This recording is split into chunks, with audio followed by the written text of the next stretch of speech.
faith rather than fact, the place Armageddon does exist. It's called Meggido, a place of violence, battered by armies and earthquakes, rebuilt by generations of Jewish kings who charged it with the protection of their holy places.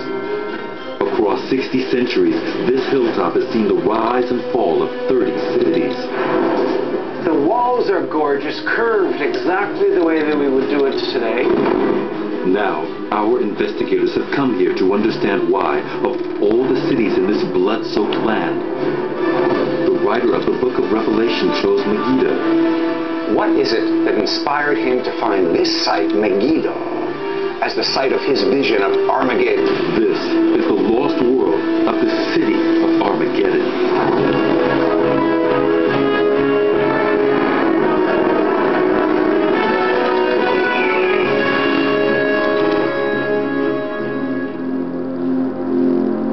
This is Meggido, an ancient settlement in northern Israel which takes in a large hill and the plains beneath. In ancient Hebrew, the word for hill is har, and for 2,000 years, the har at Meggido has given its name to what Christian tradition says is the ultimate showdown between good and evil. Meggido has become Armageddon.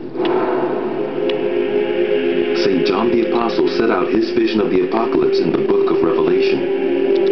And the kings of the whole world would assemble for battle on the great day of God the Almighty. And they assembled them at a place which is called Armageddon.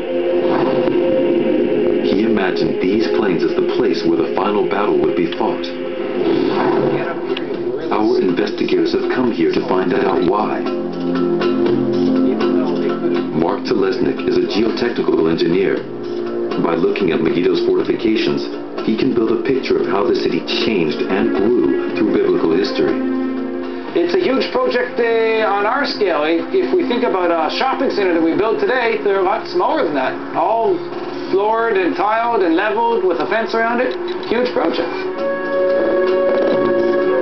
Ori Soltesz is an archaeologist with a special expertise in the Holy Land. He aims to piece together the clues and bridge the gap between scripture and history.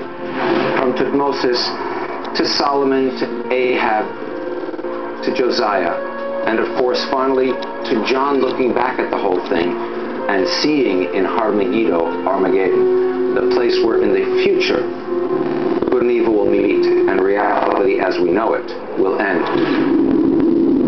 1,500 years before the birth of Christ, Meggido belonged to a people called the Canaanites. Back then, this place was marked by the meeting of two great roads. 35 centuries on, that has not changed. Wow, this is Armageddon. It's a crossroads now, a massive crossroads. It's a mess of trucks and cars. You can see the road heading south by west towards the sea, and another one more by south by east. And, well, Meggido, the mountain, is up that way.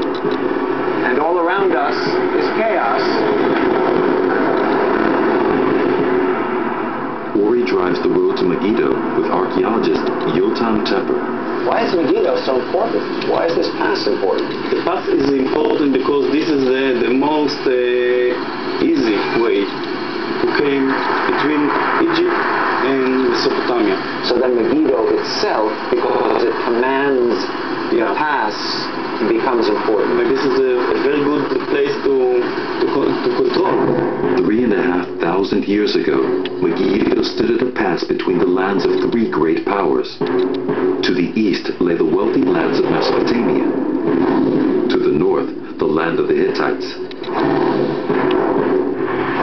The south belonged to the mighty Egyptian Empire. The Egyptian pharaoh Tutmosis was the first of many to identify Meggido as a place of great strategic value. He is said to have declared to capture Meggido is to capture 1,000 towns. Tutmosis realized that Meggido was vital to his nation's trading interest and decided to make it his own. What followed